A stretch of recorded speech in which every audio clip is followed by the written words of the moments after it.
Hi friends, ನಿಮ್ಮೆಲ್ಲರಿಗೂ ಕೂಡ ನಿಮ್ಮದೇ ಆಗಿರ್ತಕ್ಕಂಥ ಯೂಟ್ಯೂಬ್ ಚಾನಲ್ ಸ್ಟಡಿ ವಿತ್ ಪರಶುರಾಮ್ಗೆ ಸ್ವಾಗತ ಅಂತ ಹೇಳ್ತಾ ಇಂದಿನ ವಿಡಿಯೋದಲ್ಲಿ ನಾನು 4ನೇ ತರಗತಿ ಪರಿಸರ ಅಧ್ಯಯನದಲ್ಲಿ ಮೊದಲ 2 ಪಾಠಗಳ ಒಂದು LBA ಟೆಸ್ಟ್ ಪೇಪರ್ಗಳನ್ನು 10 ಲಿಖಿತ 5 ಮೌಖಿಕದ ಒಂದು ಪ್ರಶ್ನೆ ಪತ್ರಿಕೆಯನ್ನು ಕೀ ಉತ್ತರಗಳೊಂದಿಗೆ ನೋಡೋಣ. ಸೊ 4th ಸ್ಟ್ಯಾಂಡರ್ಡ್ ಎಲ್ಲ ವಿಷಯಗಳಲ್ಲಿ ಕೂಡ LBAಗಳನ್ನು ಸಿಗ್ತವೆ. ವಿಡಿಯೋನ ಲೈಕ್, ಶೇರ್ ಮತ್ತು ಸಬ್ಸ್ಕ್ರೈಬ್ ಮಾಡೋದನ್ನು ಮಾತ್ರ ಮರೆಯದಿರಿ. ಸೊ ಯಾರಿಗೆ PDF ಬೇಕು ಅನ್ನೋರು 9964050759ಗೆ ವಾಟ್ಸಪ್ಪಲ್ಲಿ ಮೆಸೇಜ್ ಮಾಡಿ ಅವುಗಳನ್ನು ಪರ್ಚೇಸ್ ಮಾಡಬಹುದು ಅಂತ ಹೇಳ್ತಾ ಪ್ರಶ್ನೆ ಪತ್ರಿಕೆ ವಿನ್ಯಾಸ ಬರ್ತದೆ. ಅರಿವಿಗೆ 3 ಅಂಕ, ಗ್ರಹಿಕೆಗೆ 6, ಅನ್ವಯಕ್ಕೆ 1, ಒಟ್ಟು 10 ಅಂಕ.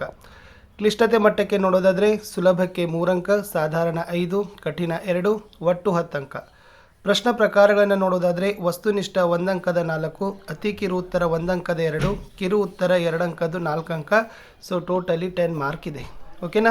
ಸೊ ಪ್ರಶ್ನೆ ಪತ್ರಿಕೆ ಇತ್ತು. ಸೊ ಪ್ರಶ್ನೆ ಪತ್ರಿಕೆಯನ್ನು ಕೀ ಉತ್ತರದ ಪುಟನೆ ತೋರಿಸ್ತೀನಿ. ಎಸ್, ಪಾಠ 1 ಪ್ರಾಣಿ ಪ್ರಪಂಚ ಮಾದರಿ ಉತ್ತರಗಳು, 4ನೇ ತರಗತಿ ಪರಿಸರ ಅಧ್ಯಯನ, ಅಂಕಗಳು 15. ಸೊ ಮೊದಲ ಭಾಗ ಲಿಖಿತ 10 ಅಂಕ. ಸೊ ಫಸ್ಟ್ ಮೇನ್ಸ್ ಕೊಟ್ಟಿರೋದು ಬಹು ಆಯ್ಕೆ ಪ್ರಶ್ನೆಗಳು 2 ಇದ್ದಾವೆ. ಪ್ರತಿ ಸರಿಯಾದ ಉತ್ತರಕ್ಕೆ 1 ಅಂಕ, 2 ಪ್ರಶ್ನೆ 2 ಅಂಕ.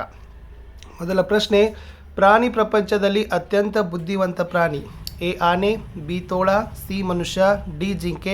ಸರಿಯಾದ ಉತ್ತರ ಆಪ್ಷನ್ ಸಿ ಮನುಷ್ಯ ಅನ್ನೋದು ಸರಿ ಇದೆ. ಎರಡನೇ ಪ್ರಶ್ನೆ, ನಮ್ಮ ರಾಷ್ಟ್ರೀಯ ಪಕ್ಷಿ? ಎ ನವಿಲು, ಬಿ ಪಾರಿವಾಳ, ಸಿ ಗಿಳಿ, ಡಿ ಕೊಕ್ಕರೆ. ಸೊ ನಮ್ಮ ರಾಷ್ಟ್ರೀಯ ಪಕ್ಷಿ ಯಾವುದಪ್ಪ ಅಂದರೆ ಆಪ್ಷನ್ ಎ ನವಿಲು ಇಸ್ ದ ರೈಟ್ ಆನ್ಸರ್. ಇನ್ನು ಬಿಟ್ಟ ಸ್ಥಳಗಳನ್ನು ಕೇಳಿತು, ಅದು ಕೂಡ 2 ಪ್ರಶ್ನೆಗಳಿದ್ದಾವೆ. ಪ್ರತಿ ಸರಿಯಾದ ಉತ್ತರಕ್ಕೆ 1 ಅಂಕ, 2 ಪ್ರಶ್ನೆ 2 ಅಂಕ. ಮೀನುಗಳು ಡ್ಯಾಶ್ನಲ್ಲಿ ವಾಸಿಸ್ತವೆ ಅಂತ ಕೇಳಿದ್ದಾರೆ. ಉತ್ತರ ನೀರಿನಲ್ಲಿ. 4ನೇ ಪ್ರಶ್ನೆ, ಡ್ಯಾಶ್ ಮರದ ಮೇಲೆ ವಾಸಿಸ್ತವೆ ಅಂತ ಕೇಳಿದ್ದಾರೆ. ಸರಿಯಾದ ಉತ್ತರ ಕೋತಿಗಳು. ಇನ್ನು 1 ಅಂಕದ 2 ಪ್ರಶ್ನೆಗಳಿದ್ದಾವೆ. ಪ್ರತಿ ಸರಿಯಾದ ಉತ್ತರಕ್ಕೆ 1 ಅಂಕ, 2 ಪ್ರಶ್ನೆ 2 ಅಂಕ. ಭಾರತದ ರಾಷ್ಟ್ರೀಯ ಪ್ರಾಣಿ ಯಾವುದು ಅಂತ ಕೇಳಿದ್ದಾರೆ. ಸೊ ಭಾರತದ ರಾಷ್ಟ್ರೀಯ ಪ್ರಾಣಿ ಬಂದ್ಬಿಟ್ಟು ಹುಲಿ ಇಸ್ ದ ರೈಟ್ ಆನ್ಸರ್. ಇನ್ನು ಸಸ್ಯಗಳು ಮಾತ್ರ ತಿನ್ನುವ ಪ್ರಾಣಿಗಳಿಗೆ ಒಂದು ಉದಾಹರಣೆ ಕೊಡಿ ಅಂತ ಕೇಳಿದ್ದಾರೆ. ಸಸ್ಯಗಳನ್ನು ಮಾತ್ರ ತಿಂತಕ್ಕಂಥ ಪ್ರಾಣಿ ಯಾವುದಪ್ಪ ಅಂದರೆ ಅದು ಹಸು ಅಂತ ಬರಿಬೋದು. 2 ಅಂಕದ 2 ಪ್ರಶ್ನೆಗಳಿದ್ದಾವೆ. 2-3 ವಾಕ್ಯಗಳ ಉತ್ತರಗಳನ್ನು ಕೊಡಬೇಕು. 7ನೇ ಪ್ರಶ್ನೆ, ಮಾನವರು ಮತ್ತು ಪ್ರಾಣಿಗಳ ಮಧ್ಯೆ 2 ವ್ಯತ್ಯಾಸಗಳನ್ನು ತಿಳಿಸಿ ಅಂತ ಕೇಳಿದ್ದಾರೆ. ಸೊ ಮಾನವರಿಗೆ ಬಂದಾಗ ಚಿಂತನೆ ಮತ್ತು ಭಾಷೆಯನ್ನು ಬಳಸ್ತಾರೆ. ಮಾನವರು ಕೆಲವು ಉಪಕರಣಗಳನ್ನು ಬಳಕೆಯನ್ನು ಮಾಡ್ತಾರೆ. ಆದರೆ ಪ್ರಾಣಿಗಳಿಗೆ ಬಂದಾಗ ಮುಖ್ಯವಾಗಿ ಧ್ವನಿ ಮತ್ತು ಸಂಕೇತಗಳನ್ನು ಬಳಸ್ತಾರೆ. ಸ್ವಾಭಾವಿಕವಾದ ಜ್ಞಾನದಿಂದ ಪ್ರಾಣಿಗಳು ಜೀವನವನ್ನು ನಡೆಸ್ತವೆ ಅಂತ ಬರೆದ್ರೆ ಸಾಕು. ಮುಂದಿನ ಪ್ರಶ್ನೆ 8, ಮಿಶ್ರಾಹಾರಿಗಳೆಂದರೇನು? ಅದಕ್ಕೆ 2 ಉದಾಹರಣೆಗಳನ್ನು ಕೊಡಿ.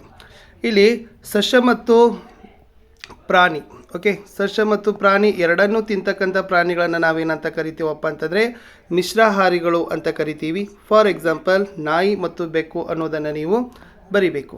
ಇನ್ನು ಮೌಖಿಕ 5 ಪ್ರಶ್ನೆಗಳು ಬರ್ತವೆ. ಪ್ರತಿ ಸರಿಯಾದ ಉತ್ತರಕ್ಕೆ 1 ಅಂಕ, 5 ಪ್ರಶ್ನೆ 5 ಅಂಕ. ಪ್ರಶ್ನೆ 9, ನೀರಿನಲ್ಲಿ ವಾಸಿಸುವ ಅತ್ಯಂತ ದೊಡ್ಡ ಜೀವಿ ಯಾವುದು ಅಂತ ಕೇಳಿದ್ದಾರೆ. ಅದು ಬಂದ್ಬಿಟ್ಟು ನೀಲಿ ತಿಮಿಂಗಲ. ಪ್ರಶ್ನೆ 10, ಪ್ರಾಣಿ ಸಾಮ್ರಾಜ್ಯದ ಅತ್ಯಂತ ದೊಡ್ಡ ಪ್ರಾಣಿ ಯಾವುದು ಅಂತ ಕೇಳಿದ್ದಾರೆ. ಸರಿಯಾದ ಉತ್ತರ ನೀಲಿ ತಿಮಿಂಗಲ. 11ನೇ ಪ್ರಶ್ನೆ, 100 ಕಿಲೋಮೀಟರ್ ವೇಗದಲ್ಲಿ ಓಡಬಲ್ಲ ಪ್ರಾಣಿ ಯಾವುದು ಅಂತ ಕೇಳಿದ್ದಾರೆ. ಚಿರತೆ.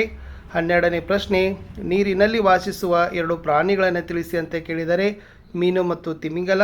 13, ರೈತನಿಗೆ ವ್ಯವಸಾಯದಲ್ಲಿ ಸಹಾಯ ಮಾಡುವ ಪ್ರಾಣಿ ಯಾವುದು ಅಂತ ಕೇಳಿದರೆ ಎತ್ತು ಅನ್ನೋದು ಇತ್ತು. ಇದು ಫಸ್ಟ್ ಲೆಸನ್ ಇತ್ತು. ಇನ್ನು 2ನೇ ಪಾಠಕ್ಕೆ ಬರೋಣ, ಸವಿಜೇನು. ಓಕೆನಾ. ಸೊ ಇದ್ರದ್ದು ಕೂಡ ಸೇಮ್ ಬ್ಲೂ ಪ್ರಿಂಟನ್ನು ಹಾಕಿವಿ. ಅರಿವಿಗೆ 3 ಅಂಕ, ಗ್ರಹಿಕೆಗೆ 6 ಅಂಕ, ಅನ್ವಯಕ್ಕೆ 1 ಅಂಕ, ಒಟ್ಟು 10 ಅಂಕ. ಕ್ಲಿಷ್ಟತೆ ಮಟ್ಟ ನೋಡೋದಾದರೆ ಸುಲಭ 3 ಅಂಕ, ಸಾಧಾರಣ 5 ಅಂಕ, ಕಠಿಣ 2 ಅಂಕ, ಒಟ್ಟು 10 ಅಂಕ. ಪ್ರಶ್ನೆ ಪ್ರಕಾರಗಳನ್ನು ನೋಡೋದಾದರೆ ವಸ್ತುನಿಷ್ಠ 4 ಅಂಕ, ಅತಿ ಕಿರು ಉತ್ತರ 2 ಅಂಕ, ಕಿರು ಉತ್ತರ 4 ಅಂಕ, ಒಟ್ಟು 10 ಅಂಕ. ಓಕೆನಾ. ಇದು ಪ್ರಶ್ನೆ ಪತ್ರಿಕೆ ಇತ್ತು. ಸೊ ಡೈರೆಕ್ಟಾಗಿ ಏನು ಮಾಡೋಣ, ಉತ್ತರದ ಪುಟನೆ ನೋಡೋಣ. ಪಾಠ 2 ಸವಿಜೇನು. ಸೊ ಇದರ ಮಾದರಿ ಉತ್ತರಗಳನ್ನು ನೋಡೋಣ. LBA paper. ಮೊದಲ ಪ್ರಶ್ನೆ, ಜೇನುನೊಣಗಳು ತಮ್ಮ ಮನೆಯನ್ನು ಎಲ್ಲಿ ನಿರ್ಮಿಸುತ್ತವೆ ಅಂತ ಕೇಳಿದ್ದಾರೆ. ಆಪ್ಷನ್ ಎ ಮರದ ಕೊಂಬೆ ಇಸ್ ದ ರೈಟ್ ಆನ್ಸರ್. 2, ಜೇನುನೊಣಗಳ ಮನೆಯ ಆಕಾರ ಈ ರೀತಿ ಇರ್ತದೆ ಅಂತ ಕೇಳಿದ್ದಾರೆ. ಅದು ಬಂದ್ಬಿಟ್ಟು ಷಟ್ಕೋನ ಅನ್ನೋದು ಸರಿ ಇದೆ. ಇನ್ನು ಬಿಟ್ಟ ಸ್ಥಳದಲ್ಲಿ ಕೇಳಿದ್ರು ಆನೆಗಳ ಗುಂಪಿಗೆ ಡ್ಯಾಶ್ ಎಂದು ಕರೆಯುತ್ತಾರೆ ಅಂತ ಕೇಳಿದ್ದಾರೆ. ಗುಚ್ಛ. ರಾಣಿ ಜೇನುಹುಳದ ಕೆಲಸವೆಂದರೆ ಅಂತ ಕೇಳಿದ್ರು ಮೊಟ್ಟೆಗಳನ್ನು ಇಡೋದು. ಯಾರಿಗೆ PDF ಬೇಕನ್ನೋರು 9964050759ಗೆ ವಾಟ್ಸಪ್ಪಲ್ಲಿ ಮೆಸೇಜ್ ಮಾಡಿ ಅವುಗಳನ್ನ ಪರ್ಚೇಸ್ ಮಾಡ್ಬೋದು ಅಂತ ಹೇಳ್ತಾ ಜೇನುನೊಣಗಳ ಆಹಾರವೇನು ಅಂತ ಕೇಳಿದ್ದಾರೆ. ಸೊ ಜೇನುನೊಣಗಳ ಮುಖ್ಯವಾದ ಆಹಾರ ಅದು ಹೂಗಳು. ಇನ್ನು ಜೇನುನೊಣಗಳು ಹೂಗಳಿಂದ ಏನನ್ನು ಸಂಗ್ರಹ ಮಾಡ್ತವೆ ಅಂತ ಕೇಳಿದ್ದಾರೆ, ಜೇನುತುಪ್ಪ. ಇನ್ನು 2 ಮಾರ್ಕರ್ ಕ್ವಶನ್, ಪ್ರಶ್ನೆ 7, ಜೇನುತುಪ್ಪದ 2 ಉಪಯೋಗಗಳನ್ನು ಬರೆಯಿರಿ ಅಂತ ಕೇಳಿದ್ದಾರೆ. ಸೊ ಮೊದಲಿಗೆ ಆಹಾರವಾಗಿ ಉಪಯೋಗಿಸ್ತೀವಿ, ಎರಡನೇದು ಔಷಧಿಯಾಗಿ ಬಳಕೆಯನ್ನು ಮಾಡ್ತೀವಿ. ಇನ್ನು 8ನೇ ಪ್ರಶ್ನೆ, ಜೇನುತುಪ್ಪದ ಶುದ್ಧತೆಯನ್ನು ಹೇಗೆ ಪರೀಕ್ಷಿಸ್ತೀರಿ ಅಂತ ಕೇಳ್ತಾರೆ. ಇಲ್ಲಿ ಜೇನುತುಪ್ಪವನ್ನು ನೀರಿನಲ್ಲಿ ಹಾಕಬೇಕು, ಶುದ್ಧವಾದ ಜೇನುತುಪ್ಪ ನೀರಿನ ಕೆಳಗಡೆ ಕೂಡ್ತದೆ, ಈ ರೀತಿ ಪರೀಕ್ಷೆಯನ್ನು ಮಾಡಬಹುದು.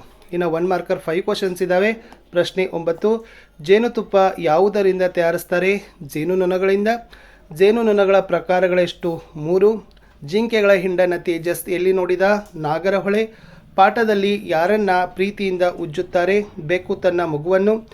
ತಾಯಿ ಕೋತಿಯು ಏನನ್ನು ಹಿಡಿದುಕೊಂಡಿರುತ್ತದೆ ಅಂತ ಕೇಳಿದ್ರು, ಮರಿಕೋತಿಯನ್ನು ಅನ್ನೋದು ಉತ್ತರ ಇತ್ತು. ಇಷ್ಟಿದ್ದು 4ನೇ ತರಗತಿ ಪರಿಸರ ಅಧ್ಯಯನದ ಮೊದಲ 2 ಪಾಠಗಳ LBA. ಸಿಗ್ತೀನಿ ಹೊಸ ವಿಡಿಯೋದೊಂದಿಗೆ. ಅಂಟಿಲ್ ಟೇಕ್ ಕೇರ್, ಬಾಯ್.